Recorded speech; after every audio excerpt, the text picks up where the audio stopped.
성경에 엘리야라는 이름이 처음 등장하는 것은 열왕기상 17장 1절입니다. 길르앗에 우거하는 자 중에 디셉 사람 엘리야가 아합에게 말하되 내가 섬기는 이스라엘의 하나님 여호와께서 살아계심을 두고 맹세하노니 내 말이 없으면 수년 동안 비와 이슬도 있지 아니하리라 하니라. 그는 좋은 신분을 가진 그런 부잣집 아니면 높은 학자의 집안의 아들이 아닙니다. 성경에는 디셉 사람이라고 나와 있어요. 성경에 이 디셉이라는 동네는 딱 여기밖에 나오지 않아요.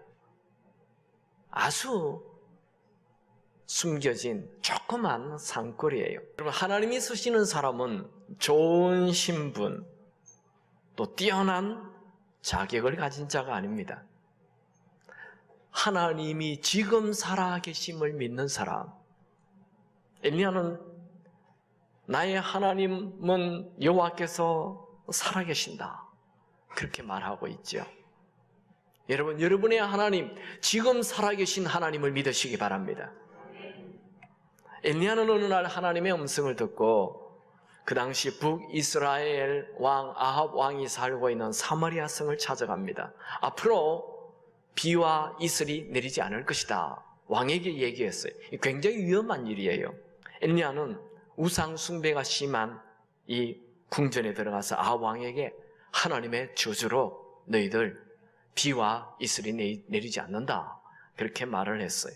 그 후에 엘리야는 곧바로 그리 시내가에 가서 숨었어요. 정말 엘리야의 말대로 이스라엘 땅에는 더 이상 비도 내리지 않고 밤에 내리는 이슬조차도 내리지 않았어요. 엄청난 가뭄이었습니다.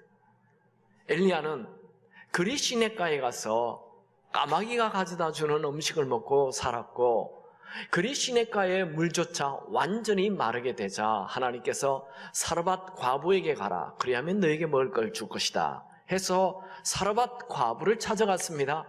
근데 큰 부자가 아니었어요. 가봤더니 사르밧 과부는 한 끼 먹을 수 있는 밀가루와 한 번 구울 수 있는 기름뿐이었어요. 그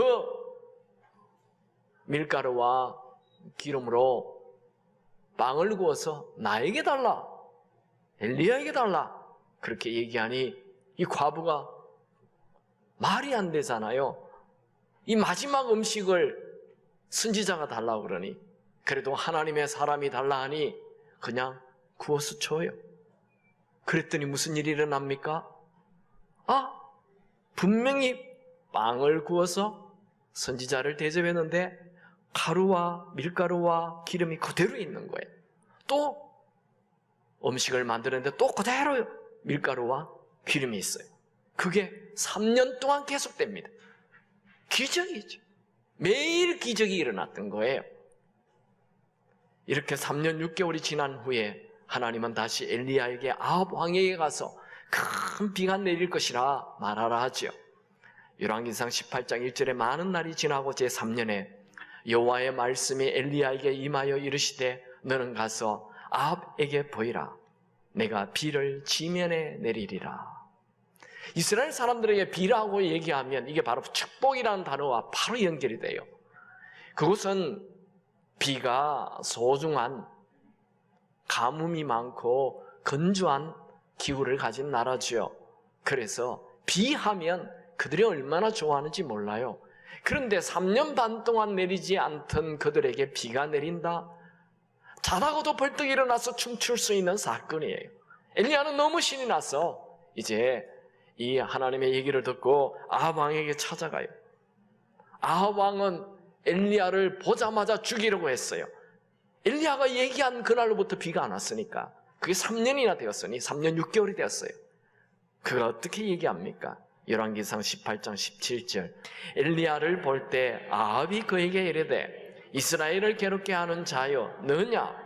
이게 괴롭게 한다라는 말은 히브리어로 오케르라는 단어인데, 이 단어는 재난을 몰고 온다, 곤란케 한다, 해를 끼친다 이런 뜻이고, 이게 명사가 되면 독사, 뱀 이렇게도 번역이 됩니다. 즉 이 말은 네가 바로 풀에서 나온 독사구나, 이런 표현이에요. 이런 말을 들은 엘리야는 이스라엘을 괴롭게 하는 것은 내가 아니라 바로 너다. 왕 너다. 돌직구를 날립니다.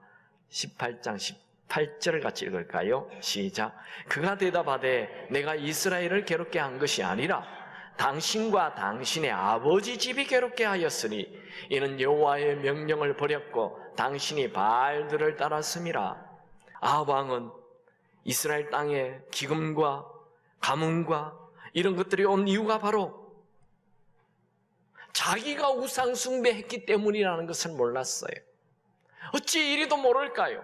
온 나라가 자기 때문에 엄청난 고난을 당하고 있는데, 여러분, 이스라엘의 문제는 비가 오지 않는 것이 아니고 우상 숭배하는 것이며 세상에 푹 빠져 사는 것입니다. 말씀에 순종하지 않는 것, 그게 문제죠. 비가 문제가 아니에요. 비는 하나님이 얼마든지 다시 주실 수 있습니다.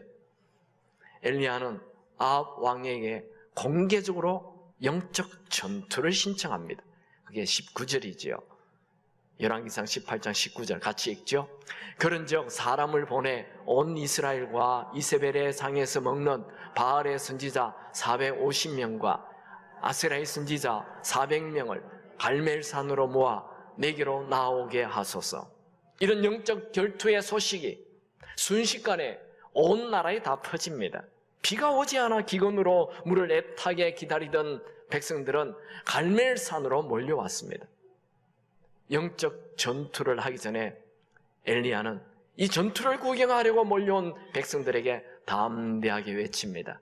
저는 오늘 세 가지 메시지를 나누고 싶습니다. 첫 번째로 회색 지대에서 나오라는 것입니다. 21절 같이 한번 읽을까요? 시작. 엘리야가 모든 백성에게 가까이 나아가 이르되 너희가 어느 때까지 둘 사이에서 머뭇하려느냐? 여호와가 만일 하나님이면 그를 따르고 바알이 만일 하나님이면 그를 따를지니라.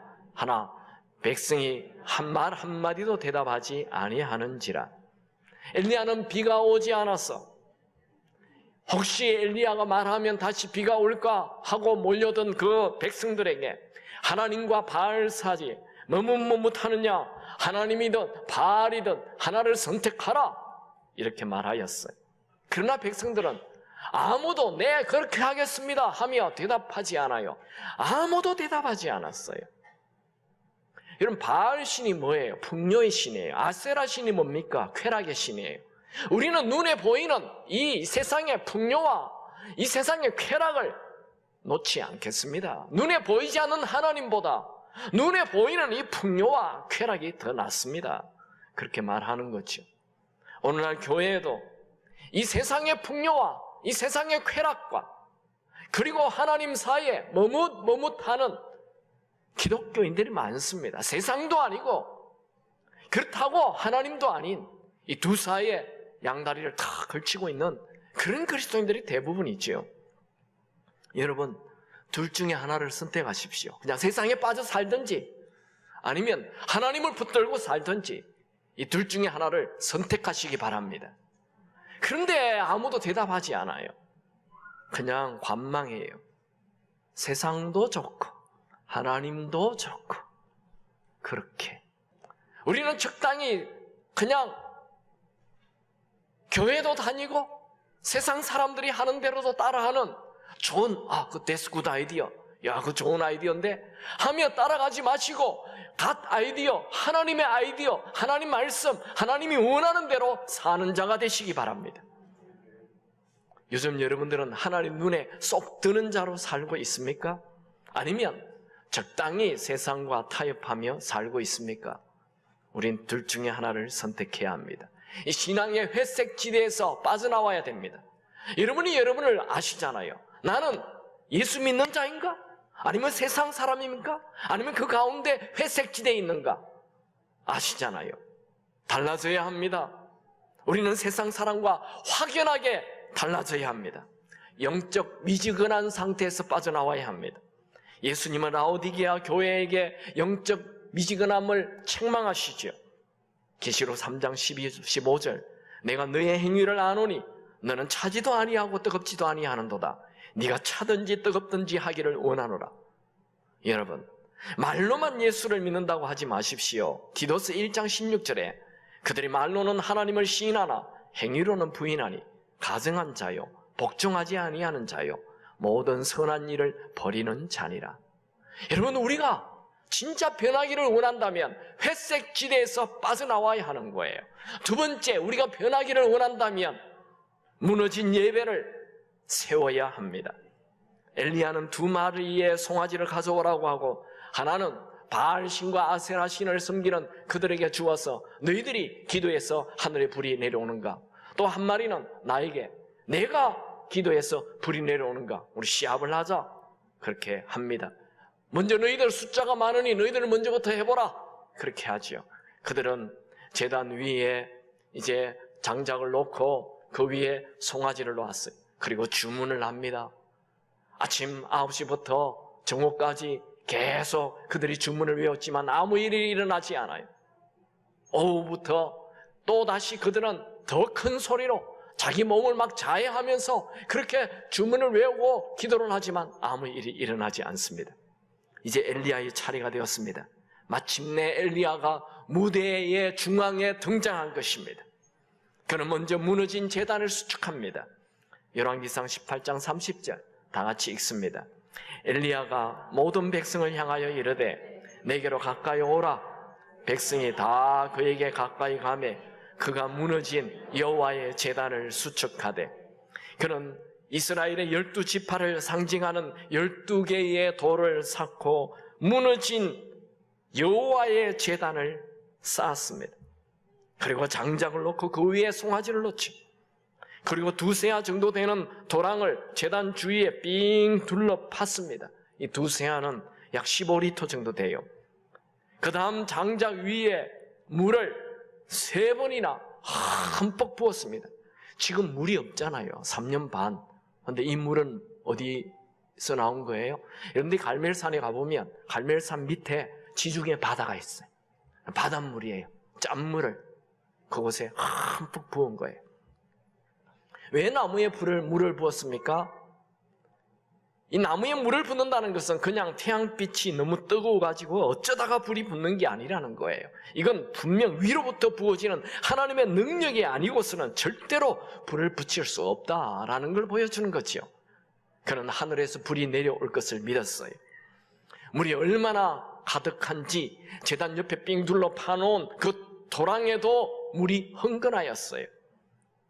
엘리야는 평소에 기도의 사람이었습니다. 평소에 예배드리는 사람이었습니다. 엘리야가 하늘에서 불이 오도록 기도한 시간이 언제죠? 18장 36절에 보면 저녁 소재 드릴 때에, 그는 저녁 소재 드릴 때, 이스라엘 백성들은 저녁에 소재를 드렸어요. 그게 기도예요. 그게 예배죠. 여기 소재 드린다는 시간은 해 지기 직전, 즉 오후 6시를 얘기합니다.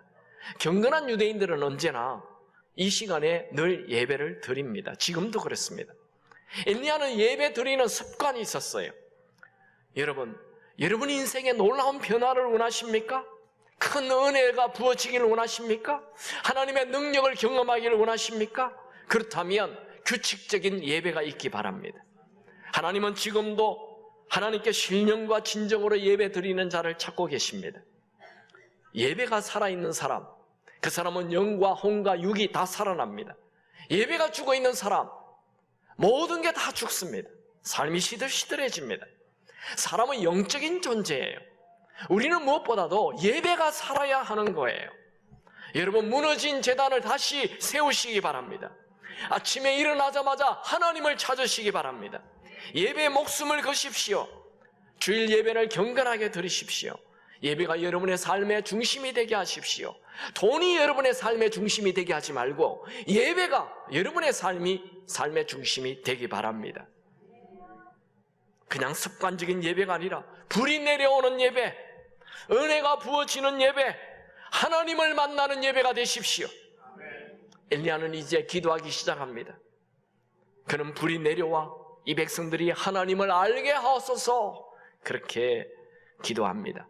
우리 열왕기상 18장 36절에서 37절 같이 읽을까요? 시작. 저녁 소재 드릴 때에 이르러 선지자 엘리야가 나아가서 말하되 아브라함과 이삭과 이스라엘의 하나님 여호와여, 주께서 이스라엘 중에서 하나님이신 것과 내가 주의 종인 것과 주의 말씀대로 이 모든 일을 행하는 것을 오늘 알게 하옵소서. 여호와여, 내게 응답하소서. 내게 응답하소서. 이 백성에게 주 여호와는 하나님이신 것과 주는 그들의 마음을 돌이키심을 알게 하옵소서 하며, 엘리야는 기도가 길지도 않아요. 이 바알신과 아세라신은 아침 9시부터 저녁 6시까지 계속 기도했지만 아무런 일이 없었잖아요. 엘리야는 짧게 2절 기도합니다. 시간도 아주 짧아요. 그의 기도는 내용이 하나님, 이들이 하나님을 알게 하소서, 알게 하소서 2번이나 얘기합니다. 엘리야의 믿음의 기도에 하나님이 불을 내리시죠. 열왕기상 18장 38절 같이 읽습니다. 시작. 이에 여호와의 불이 내려서 번제물과 나무와 돌과 흙을 태우고 또 도랑에 물을 핥은지라. 이에 불이 내렸어. 이에 불이 내렸어. 이에 불이 내렸어. 이에 불이 내렸어. 이에 불이 내렸어. 오늘 여러분에게 불이 임하기 바랍니다. 여러분의 오늘 기도가 응답되게 바랍니다. 불이 내려야 합니다. 응답이 있어야 합니다. 하나님을 경험해야 합니다. 하나님은 믿음의 기도에 반드시 응답하십니다. 여러분이 믿음으로 기도하면 하늘 문이 열립니다. 지금 여러분이 마치 엘리야처럼 850대 1이라는 절대적 숫자적으로 열세에 있습니까? 지금 확률적으로 불가능한 상황을 눈앞에 두고 있습니까? 이제 내 힘으로 할 수 없는 상황에 맞닿았습니까? 절망하지 마십시오. 하나님이 오늘 역사하실 것을 믿고 기도하시기 바랍니다. 사람이 믿음의 기도를 하면 하나님은 일하기 시작하십니다. 기도의 축적은 기적의 축적입니다. 기도가 쌓이면 반드시 기적이 일어납니다. 하나님은 우리의 기도에 응답하시는 분이십니다. 이렇게 이제 엘리야가 기도하자 하늘에서 불이 내렸죠. 불이 내리자 상황이 갑자기 달라집니다. 더 이상 850대 1이라는 이 숫자는 아무 의미가 없어졌습니다. 주변에 있는 모든 백성들이 땅에 바짝 엎드려 하나님이 진짜 하나님이시라고 하며 두려워하였습니다. 하나님의 강력한 임재가 모든 상황을 바꾸어 주었습니다. 여러분 변화되기 원하십니까? 하나님의 강한 임재가 있게 되기 바랍니다. 하나님의 임재가 여러분의 모든 것을 바꾸어 주실 것입니다. 세 번째로 모든 죄를 버리십시오. 여러분 엘리야가 기도하자 하늘에서 불이 내려온 결과 무슨 일이 있습니까? 불이 내려온 이후 무슨 일이 일어납니까? 열왕기상 18장 39절 40절 같이 읽습니다. 시작. 모든 백성이 보고 엎드려 말하되 여호와 그는 하나님이시로다. 여호와 그는 하나님이시로다 하니 엘리야가 그들에게 이르되 바알의 선지자를 잡되 그들 중 하나도 도망하지 못하게 하라 하며 곧 잡은지라. 엘리야가 그들을 기손 시내로 데려다가 거기서 죽이니라. 여러분 죄는 악성 종양과 같은 것입니다. 죄는 철저히 제거되어야 합니다. 죄는 적당하게 버렸다가 다시 죽고 그거 아니에요. 죄는 완전히 버려야 하는, 아니 완전히 버리는 정도가 아니라 죽여야 합니다. 예수를 믿는다 하면서도 적당히 세상과 타협하는 것, 이거 완전히 버려야 합니다. 세상 쾌락을 찾아다니는 것, 이거 완전히 버려야 합니다. 엘리야는 하늘에서 불이 내려오자 바알 선지자들을 모두 칼을 들어 죽였습니다. 한 명도 남기지 않고 죽였어요. 이 엘리야가 이렇게 이방 선지자들을 다 죽이니까 무슨 일이 일어났습니까? 곧바로 3년 반 동안 내리지 않던 비가 내리기 시작하였어요. 여러분 회개는 축복이 들어오는 통로입니다. 회개할 때 은혜가 부어집니다. 여러분 안에 있는 죄는 다 회개하시기 바랍니다. 그러면 성령의 단비가 내리게 될 것입니다. 성령을 받는 방법은 회개가 최고의 방법입니다. 지금 성령께서 여러분에게 지적하는 죄가 있다면 그 죄 버릴까 말까? 자존심 다 필요 없어요. 무조건 죄를 버리시기 바랍니다. 완전히 버리시기 바랍니다. 그럴 때 성령의 불이 임합니다. 사도행전 2장 38절에 보면 베드로가 이르되 너희가 회개하여 각각 예수 그리스도 이름으로 세례를 받고 죄사함을 받으라. 그리하면 성령을 선물로 받으리라. 여러분, 우리에게 은혜의 단비가 들어오지 못하게 막는 것은 이 세상 사랑, 세상의 쾌락을 쫓는 이 죄입니다. 아왕, 그는 자기의 이 우상 숭배 때문에 이스라엘 땅에 이렇게 엄청난 가뭄이 오는 줄 몰랐어요. 여러분, 왕의 죄악, 나라의 위기를 줍니다. 여기 아버지의 죄악, 가정의 고통을 줍니다. 혹시 여러분 속에 남아있는 죄악이 있습니까? 완전히 없애기 바랍니다. 혹시 여러분에게 고질적으로 아무리 없애려고 해도 없애지지 않는 그 죄가 있습니까? 오늘 성령의 불이 임하게 되기 바랍니다. 불은 태우는 힘이 있습니다. 말씀을 정리하죠. 여러분, 변화를 원하십니까? 첫 번째로 회색 지대에서 빠져나오십시오. 두 번째, 무너진 예배를 세우십시오. 세 번째, 죄란 죄는 다 버리십시오. 우리 교회 전체에 성령의 불이 임하길 축원합니다.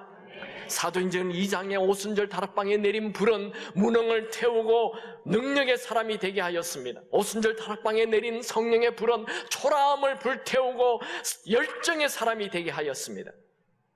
오늘 여러분에게 성령의 불이 임하게 되기 바랍니다. 모든 질병이 떠나가고 여러분들이 질병을 치유하는 자가 되기 바랍니다. 가는 데마다 치유와 회복을 일으키는 자가 되십시오. 혹시 이 중에 아무런 열정도 없이 하루하루 겨우 버티며 사는 분이 있습니까? 오늘 성령의 불이 임하여 열정의 불이 붙게 되기 바랍니다. 엘리야는 좋은 신분도 없었습니다. 이름도 없는 산골 사람입니다. 엘리야는 뛰어난 학력이나 뛰어난 이력서나 뛰어난 자격증도 없었습니다.